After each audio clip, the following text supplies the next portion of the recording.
France was defeated and the imperial administration overthrown, leaving a power vacuum. The Marxists seized their opportunity. Together with other small socialist groups, they provoked an uprising in the capital, Paris, and established a commune, an administration based on communist principles. Under the new regime, Paris turned into a city of terror. Churches and government buildings were torn apart.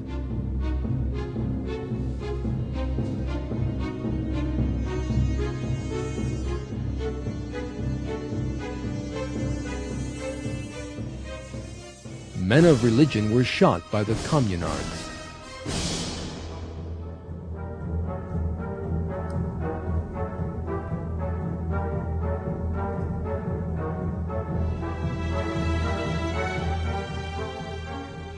The streets were filled with barricades.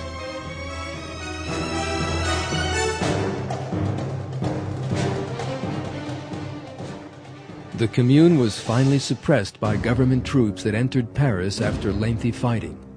The first experiment in communism had left 18,000 dead behind it.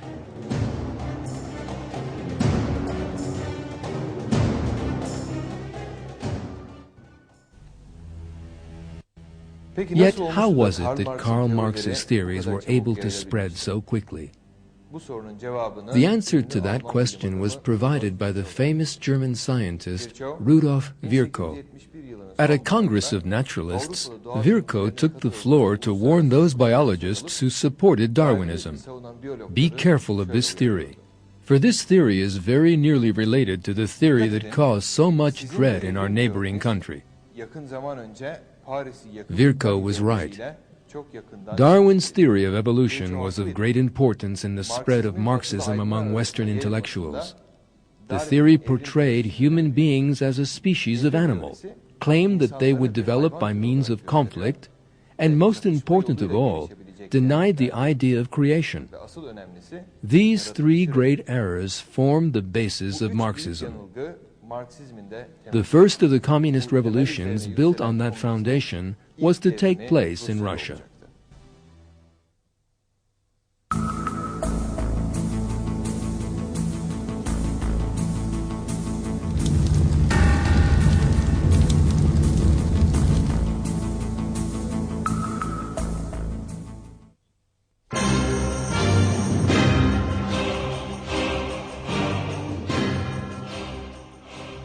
At the beginning of the 20th century, Russia was ruled by the Tsarist regime. However, revolutionary communist ideas were beginning to spread among an increasing number of workers. Part of the military apparatus had also come under the ideology's influence.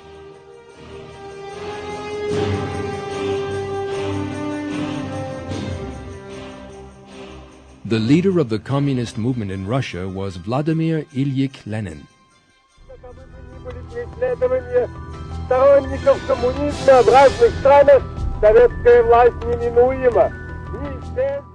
The communist movement led by Lenin was known as the Bolsheviks. These believed that bloody revolution would be necessary for them to seize power.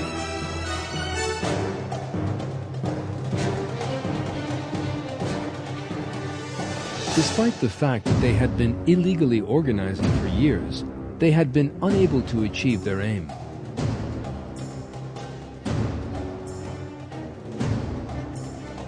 The opportunity they were looking for came in 1914 with the outbreak of the First World War.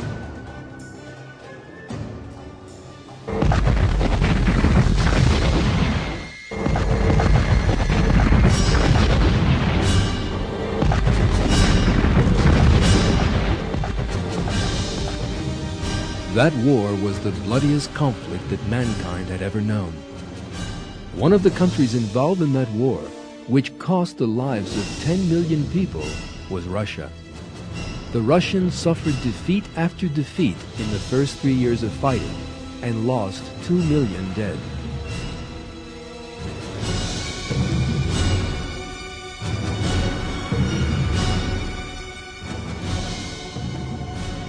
The suffering inflicted by the war dragged Russia towards revolution. In February 1917, army units in the capital, Petrograd, rebelled and took over the city.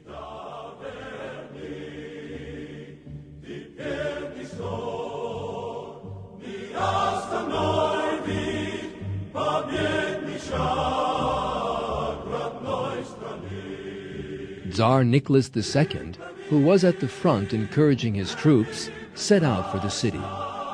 His train was stopped by revolutionary troops, however, and the Tsar was arrested. All symbols of the Tsarist regime were destroyed by revolutionary soldiers.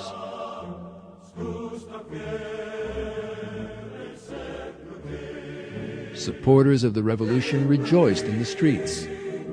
Most people hoped that the end of the Tsarist regime would bring happier times for Russia. But they were wrong.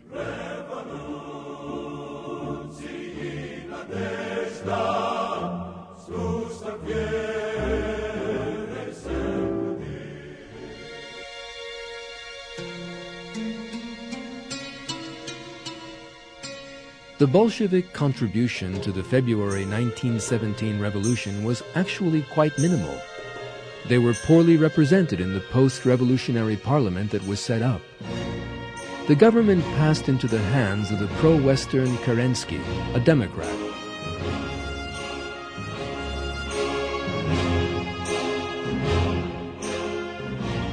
Lenin, then in exile, ordered his men to give the new government absolutely no support. He continued to organize the Bolsheviks for his own revolution.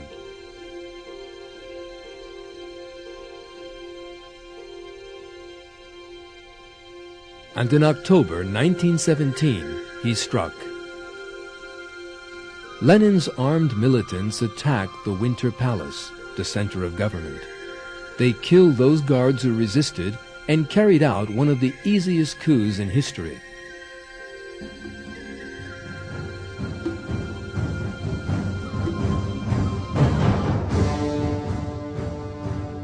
Soviet propaganda films made years after the event would portray the coup as a huge popular uprising started by Lenin's fiery speeches.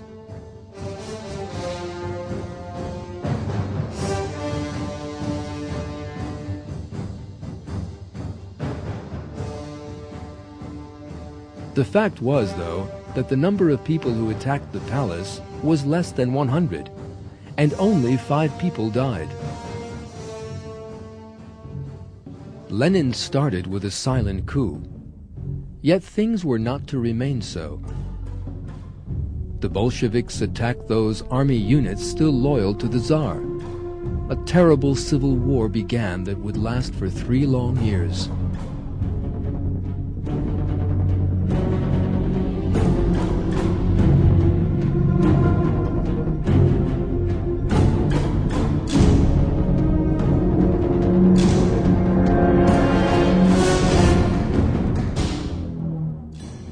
The Bolsheviks established the Red Army to prosecute that war.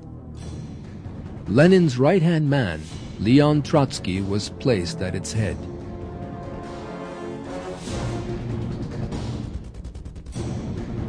Red Army units and the secret police agency set up by Lenin, known as the Cheka, had no compunction about using the most ruthless methods to deal with monarchists and other anti-communist groups. Tsar Nicholas II, his wife, and 5 children were executed by order of Lenin.